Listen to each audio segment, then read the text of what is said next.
media yang saya hormati, pandemi COVID-19 dan kebijakan pembatasan kegiatan usaha dalam rangka mencegah penularan COVID-19 telah berdampak terhadap pelaksanaan hubungan kerja antara pengusaha dengan pekerja atau buruh yang mempengaruhi pelaksanaan sistem kerja dan pengupahan, termasuk dalam hal pembayaran THR keagamaan pada tahun 2020 dan tahun 2021 yang lalu. Keberhasilan pengendalian penyebaran COVID-19 dan cakupan vaksinasi yang tinggi menunjukkan dampak positif terhadap normalisasi aktivitas masyarakat.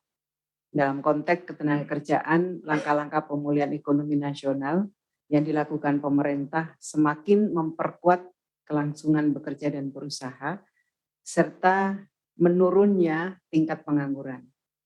Sehubungan dengan kondisi tersebut, semestinya telah meningkatkan kemampuan perusahaan untuk memenuhi hak-hak pekerja atau buruh, termasuk pembayaran THR keagamaan tahun 2022 ini. Pemerintah melalui Kementerian Ketenagakerjaan telah menerbitkan surat edaran nomor M-1-HK.04-Romawi 4-2022 tanggal 6 April yang lalu tentang pelaksanaan pemberian tunjangan Hari Raya Keagamaan tahun 2022 bagi pekerja atau buruh di perusahaan yang mewajibkan pengusaha untuk memberi THR sesuai dengan ketentuan peraturan perundang-undangan. Pemberian THR keagamaan bagi pekerja atau buruh merupakan upaya untuk memenuhi kebutuhan pekerja atau buruh dan keluarganya dalam merayakan Hari Raya Keagamaan. Ini berdasarkan peraturan pemerintah nomor 36 tahun 2021 tentang pengupahan, juga peraturan Menteri Ketenagakerjaan nomor 6 tahun 2016 tentang tunjangan Hari Raya Keagamaan bagi pekerja atau buruh di perusahaan. Pemberian THR keagamaan merupakan kewajiban yang harus dilaksanakan oleh pengusaha kepada pekerja atau buruh.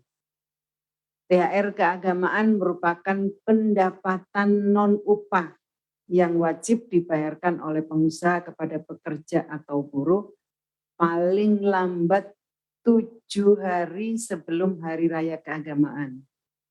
Dan di surat edaran ini juga menjelaskan tentang jenis-jenis status pekerja yang berhak atas THR, yaitu pekerja PKWT, PKWTT, buruh harian, pekerja rumah tangga, pekerja outsourcing, tenaga honorer, dan lain-lain. Untuk kepentingan itu, Kementerian Ketenagakerjaan telah membentuk Posko THR untuk memberikan pelayanan konsultasi dan penegakan hukum dalam rangka pemantauan dan pengawasan kepatuhan pelaksanaan THR keagamaan tahun 2022 ini. Pelaksanaan Posko THR ini melibatkan seluruh unit teknis di lingkungan Kementerian Ketenagakerjaan. Tim Posko ini bertugas untuk memberikan pelayanan konsultasi pembayaran THR dan penegakan hukumnya. Pelayanan ini dapat dimanfaatkan oleh pekerja atau buruh dan pengusaha secara daring atau online melalui poskothr.kemenaker.go.id. Mulai kapan? Mulai hari ini 8 April sampai 8 Mei tahun 2022.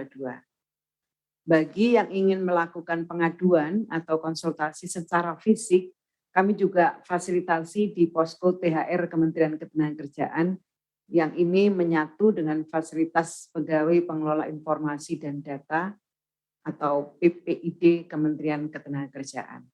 Kami akan memfasilitasi jika teman-teman pengusaha, teman-teman pekerja jika ingin melakukan pengaduan secara langsung.